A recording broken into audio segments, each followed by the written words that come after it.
There are wounds that cut deeper than the eye can see. The betrayal of trust, the cruelty of someone who took without giving, who left scars across your soul as if they believed the universe would never notice. Perhaps you've watched such people walk away smiling, untouched, while you were left to gather your broken pieces in silence. And you've wondered, what becomes of those who harm others and seem to escape? Do their shadows simply dissolve into the air, or does life keep a record? Carl Jung believed that life is not random, that every action of the soul leaves an imprint. He spoke of fate and psyche weaving together in ways we cannot always see, and what many traditions call karma is not a foreign law imposed from outside. It is the psyche's own hidden justice. The unconscious does not let go of what is denied. What is buried will resurface, and the scales that seem unbalanced have their own mysterious way of finding equilibrium. This is not about wishing harm, but about understanding a truth far deeper.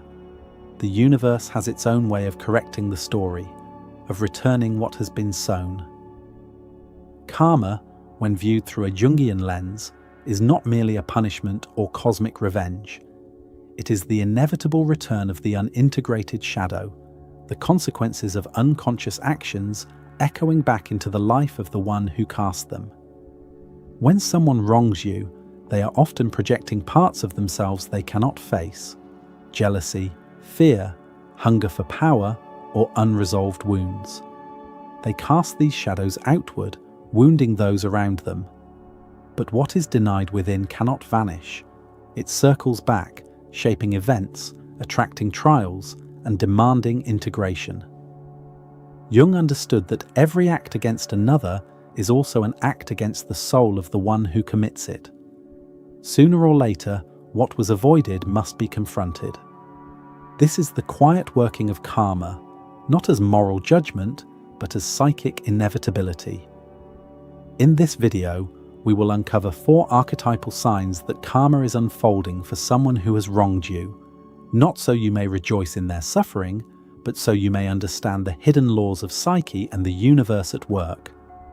This is not about revenge, it is about recognition that no shadow can remain buried forever, and no act of harm leaves the soul untouched. Sign number 1, the shadow breaks through in their life. Jung said, "What you resist not only persists, but grows in size."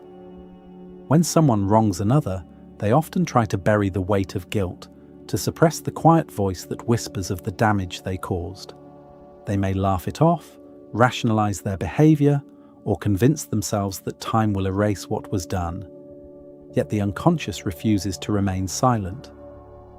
In Jung's language, this is the shadow, the hidden side of the psyche where everything denied, rejected, or feared is stored.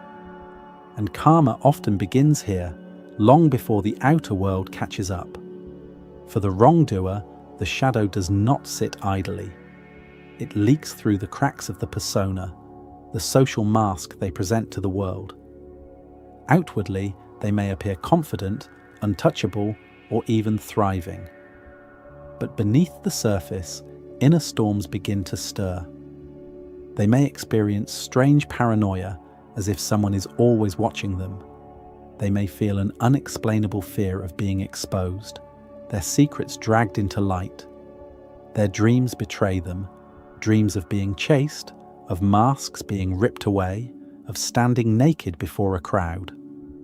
Jung believed dreams reveal the truths the conscious mind tries to avoid, and in this way, karma whispers first in the quiet of night. Emotional instability follows. Small frustrations trigger explosive anger. Relationships unravel because the guilt they buried projects outward as suspicion or blame. Even success feels hollow, haunted by a presence they cannot name. This is the first sign of karmic return. The wrongdoer becomes their own persecutor. The symbolic image is powerful, a porcelain mask, once flawless, now cracking. At first, only hairline fractures appear, barely noticeable to the casual eye. But with each denial, each act of suppression, the cracks widen. Eventually, the mask can no longer contain the truth beneath. The shadow demands to be seen. Karma, in its deepest sense, is not some external punishment hurled down by fate. It begins as an internal reckoning, the psyche itself seeking balance. When harm is done and denied, the soul creates pressure from within until acknowledgement becomes unavoidable. This inner torment is the first stage of retribution. Before life circumstances catch up, the wrongdoer is already haunted by themselves. Sign number 2. Synchronicities of exposure. After the inner breakdown, the outer world begins to mirror truth. The wrongdoer may think they can contain the storm within themselves, but the unconscious refuses to remain sealed away forever. Jung often reminded us that what is denied internally will eventually manifest externally, and so the world begins to conspire, not against them in a vindictive sense, but as an inevitable balancing act of psyche and cosmos. This is when uncanny coincidences begin to appear, moments that seem orchestrated by something greater than chance. A hidden message is left out in the open, an overheard conversation reveals a secret, or a misplaced word unravels years of careful deception. Betrayal, once inflicted on another, returns by the hand of someone else, as though life itself insists they taste the very poison they once poured. In Jungian terms, this is the trickster archetype at work, that sly energy of fate that delights in unmasking pretense through irony. The trickster is merciless in its humor. Reputations collapse not through direct confrontation, but through an almost theatrical series of accidents and coincidences, as if truth itself refuses to stay hidden and instead dances onto the stage. Jung called this phenomenon synchronicity, meaningful coincidence that reveals the underlying order of the psyche and the world. And so, karma does not arrive in a straightforward punishment, but in a pattern of events that feels too precise, too perfect in its timing to be accidental. The wrongdoer might dismiss it as bad luck, but the deeper soul recognizes the weaving hand of fate. The exposure often feels poetic in its symmetry. Lies crumble under the weight of their own repetition. Manipulations turn back upon their author, and the spider who spun the web of deceit finds themselves tangled in its threads. Just as a dream will insist on revealing what the conscious mind denies, so too does the external world become the dream made visible, a mirror reflecting what was suppressed within. These synchronicities do not simply destroy, they illuminate, forcing what was once hidden in darkness into the realm of light. And in this unveiling, the wrongdoer faces not only the consequences of their actions, but the undeniable realization that the universe itself is a witness. Like a spider caught in its own web, every movement meant to escape only tightens the trap, until the truth stands fully revealed for all to see. Sign number 3, loss of power and control. Once truth rises to the surface and the carefully constructed mask of deception is torn away, the structures built on manipulation and harm cannot hold. What once appeared unshakable, reputation, wealth, authority, or social standing, reveals itself as fragile, breaking apart under the pressure of reality. Relationships that were bound together through fear or convenience begin to dissolve. Alliances collapse and loyalty evaporates because deception cannot hold once it is illuminated. Financial stability often falters as dishonest gains slip from their grasp. Reputations weaken as secrets become known, and positions of influence erode when others begin to see what truly lies beneath. This unraveling is not meaningless destruction. It is the psyche's demand for balance, what Jung would have recognized as the archetypal tower, the collapse of a false order so that truth can return. For karma is not punishment from outside forces, but rather the natural movement of the psyche and the soul, stripping away illusions that were never sustainable. Jung taught that the unconscious cannot be denied indefinitely, and when the shadow has been left to rule for too long, the self steps in to restore order.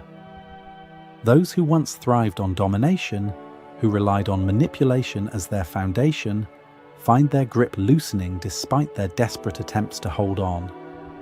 What they worshipped, status, control, influence, betrays them, for false power is always temporary. Outwardly, this may look like business collapse, financial ruin, public disgrace, or broken families, but inwardly it is the undeniable truth that what was built on lies must fall. The soul reclaims what was stolen, forcing them to face the emptiness beneath their empire. What they believed eternal, wealth, position, domination, was never theirs to begin with. It was borrowed energy, sustained only as long as denial lasted. Karma ensures that such illusions cannot endure. In the end, their grasp slips, their certainty shatters, and they stand amid the ruins of what once appeared indestructible. This is not cruelty but necessity, because anything built on exploitation must eventually collapse. And though the fall is harsh, it serves one purpose: to reveal that only what is rooted in truth has the strength to last. Sign number 4, a hollowing and existential reckoning. After the collapse of external structures comes the deepest return of karma, not in the form of public disgrace or lost fortune, but in the silent emptiness that seeps into the soul. This is when the world can no longer distract, and the masks they wore no longer hold power. Despite clinging to remnants of success or the appearance of survival, there is a gnawing restlessness, a sense that nothing satisfies, nothing fills the hollowness pressing against their chest. Nights become long corridors of unease, haunted not by the voices of others, but by their own unrelenting silence. What once fueled them, status, manipulation, control, turns tasteless, as if the very soul has withdrawn its approval. In Jungian language, this is the moment of confrontation with the self, the larger wholeness of the psyche that demands acknowledgement. Yet when the ego resists, the meeting does not arrive as light, but as despair, as the suffocating awareness that life built on illusion is no life at all. The individual begins to sense that their wrongdoing was never merely against others, it was always an evasion of themselves. Every betrayal, every act of domination was a way to avoid looking inward, a desperate attempt to flee from the truth of their own incompleteness. Now, stripped of distractions, there is nowhere left to run. This is the ultimate face of karma, not simply the loss of wealth, power, or relationships, but the unbearable confrontation with inner emptiness. It is not punishment from the outside, but a collapse from within, as if the soul itself is demanding balance, forcing the ego to reckon with its shadow. In this state, they may wander through life hollow-eyed, unable to rest in pleasure, unable to find peace in achievements, unable to bear the reflection staring back at them. And that reflection is the cruelest of all, the realization that beneath the masks, beneath the power, beneath the harm, there was only fear, only avoidance, only emptiness. This reckoning is not loud or dramatic, but quiet and unrelenting, the slow ache of truth pressing against every breath. It is the mirror they cannot bear to look into, for it reveals not what they wanted the world to see, but what they never wanted to see in themselves. After witnessing these unfolding patterns, it becomes essential to pause and reflect on why they matter. Karma is not a spectacle to watch with satisfaction or a reason to indulge in schadenfreude. It is the universe's way of restoring equilibrium, a correction of imbalances that arise when the shadow acts unchecked. Understanding this allows you to separate yourself from the drama of another's downfall. Your role is not to engineer their punishment, but to focus on your own growth and healing. As you observe the consequences of their actions, you begin to recognize the deeper archetypal patterns at play, where the psyche and fate align to restore order. Jung's teachings remind us that these moments are opportunities to witness the law of cause and effect within the psyche itself, to trust that what is hidden will surface and what is unbalanced will be set right. The unfolding of karma becomes less about revenge and more about attuning to the wisdom inherent in life's cycles. By allowing the natural process to occur, you free yourself from obsession with outcomes and cultivate a steadiness of mind and spirit that is rooted in trust, awareness, and alignment with your own self. Observing these patterns can deepen your understanding of justice, balance, and the invisible threads that connect actions to consequences. You realize that even in another's reckoning, your liberation is not dependent on their suffering, but on your ability to remain centered, aware, and aligned with your higher self.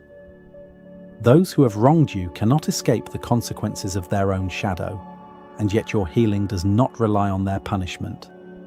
The freedom you seek is already within you, cultivated through awareness, reflection, and trust in the order of life. As the wheel of balance turns, each hidden action returns to its source in its own time. Are you willing to trust that the universe sees what is unseen and delivers equilibrium according to its own wisdom? In the quiet patience of waiting, your liberation is already unfolding.